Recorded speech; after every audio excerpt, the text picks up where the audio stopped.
sebagai makhluk pembawa petaka kepada seluruh umat manusia di akhir zaman.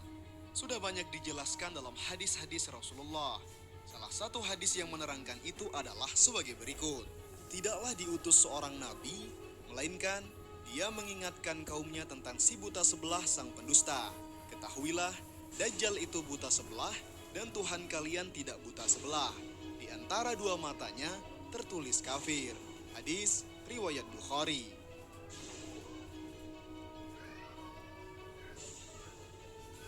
Dajjal sendiri dijelaskan juga bahwa dia memiliki kekuatan yang sangat dahsyat dibanding manusia biasanya.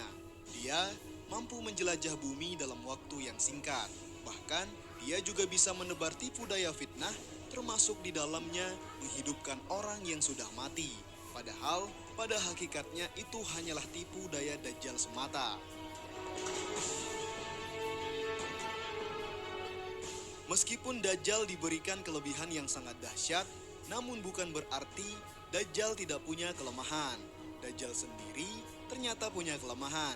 Di antara kelemahan-kelemahannya itu adalah sebagai berikut. Pertama, Dajjal takut dengan dukhon. Ketika dukhon terjadi, meteor akan jatuh ke bumi sehingga menyebabkan ledakan yang sangat dahsyat. Debu-debu pun akan berterbangan membentuk asap yang gelap dan sangat tebal. Hal inilah yang bisa menjadi kelemahan Dajjal dan sangat ditakuti oleh Dajjal karena asap-asap ini dapat membuat Dajjal menjadi cacat dan pasukannya hancur lebur. Oleh karena itu, ketika Rasulullah mendatangi Ibnu Sayyad untuk menguji apakah dia Dajjal atau bukan, maka Rasulullah menanyakan perkara dukhon. Rasulullah sangat mengetahui tentang hakikat Dajjal. Dan Rasulullah sangat memahami bagaimana menguji seseorang itu Dajjal atau bukan, yaitu dengan menanyakan tentang dukhon. Allah Subhanahu wa Ta'ala berfirman, "Maka tunggulah hari ketika langit membawa kabut yang nyata, yang meliputi seluruh manusia, inilah azab yang pedih." Quran Surat Ad-Dukhan ayat 10 sampai dengan 12.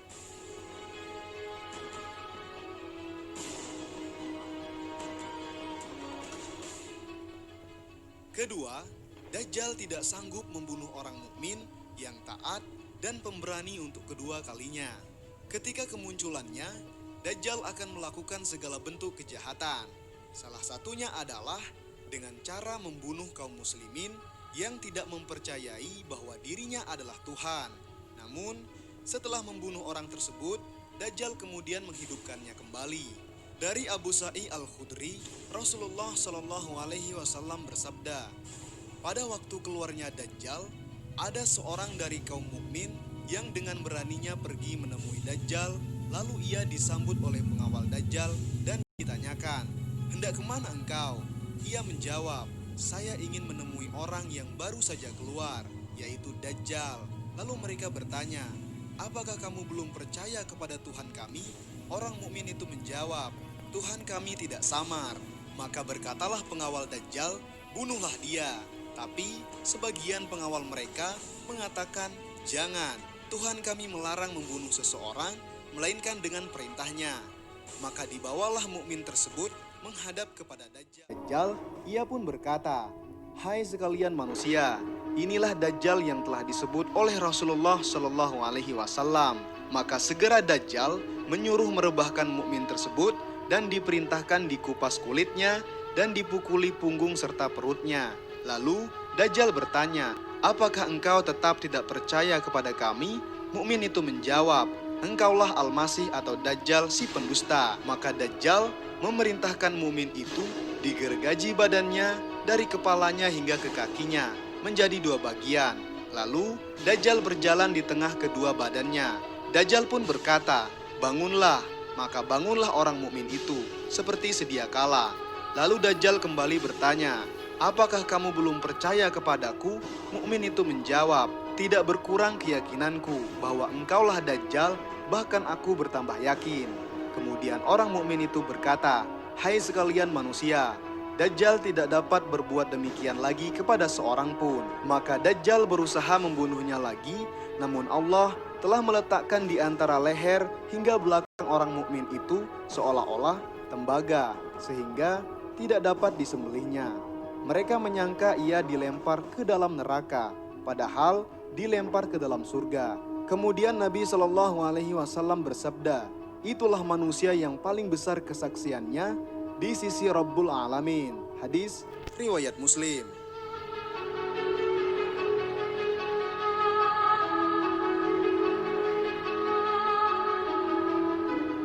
Ketiga, Dajjal tidak akan mampu melawan Nabi Isa alaihissalam.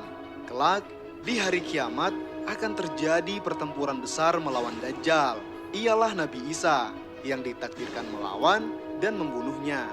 Saat ini, Nabi Isa alaihissalam berada di langit dan akan turun saat hari pertempuran itu tiba.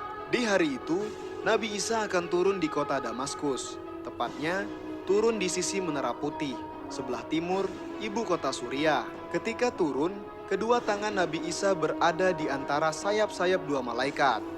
Jika Nabi Isa menundukkan kepalanya, maka akan keluar tetes air darinya. Jika beliau mengangkat kepalanya, maka akan mengalir bulir-bulir air bening layaknya mutiara. Orang kafir yang mencium aroma nafas sang Nabi akan tewas seketika. Turunnya Nabi Isa alaihissalam sangat dinanti-nanti oleh orang yang beriman. Pasalnya, bertahun-tahun bumi dan segala isinya mengalami kerusakan parah akibat Dajjal. Manusia bermata satu itu membawa fitnah yang sangat besar, fitnah yang tak pernah dialami oleh manusia sebelumnya.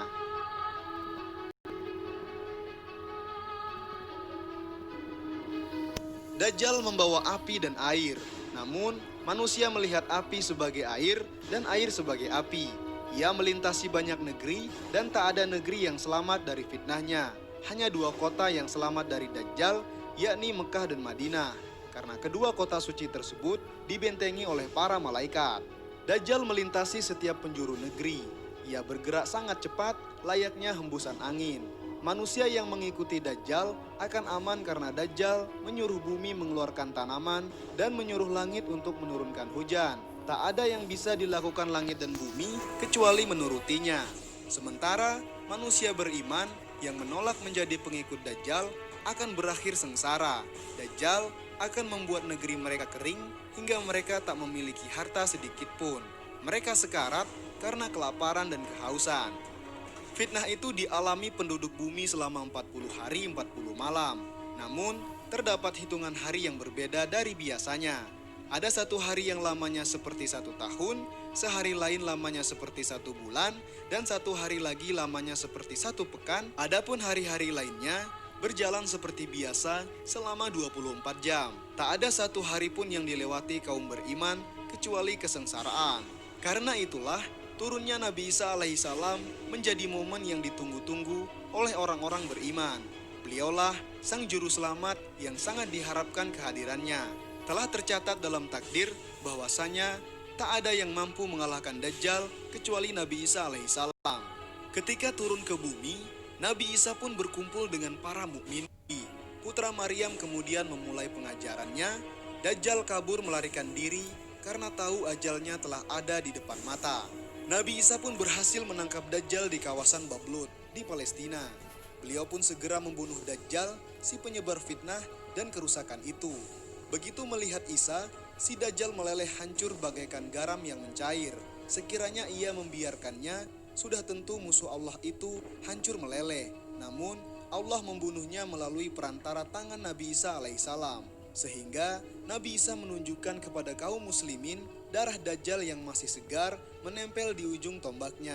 Kematian Dajjal menjadi kabar gembira yang luar biasa. Tewasnya Dajjal melahirkan keamanan dan kesejahteraan di muka bumi. Manusia kembali hidup damai dan tentram.